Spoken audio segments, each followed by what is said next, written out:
Hello everyone, in this video I'll be showing you an example of Elasticsearch.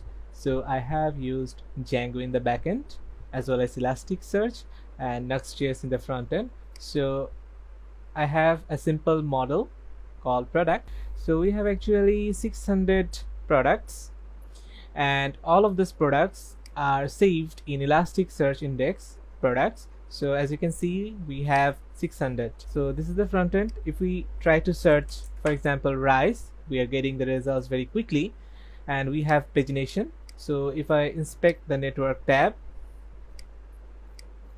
so as you can see, all of these results are getting from AJAX request. So we have used API. So this is Django REST framework, and we have used Elasticsearch API in the backend. So we are getting all of these results very quickly, and that's the power of Elasticsearch. For example, if I try to search Nestle, so we are getting all of the results related to Nestle. So the pagination is working. For example, if I try to search Nestle but my spelling is not correct, but still I'm getting the results, this is called fuzziness. So Elasticsearch is smart enough to suggest similar spelled information or results. And I hope that in future I'll be making a tutorial how to implement Elasticsearch on your project.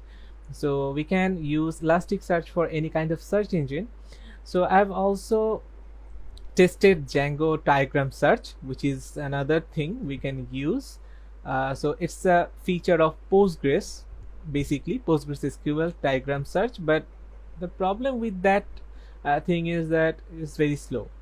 But for Elasticsearch it is very fast, although it is quite complex to set up Elasticsearch. But I think once we have the setup, then it will make our user experience far better.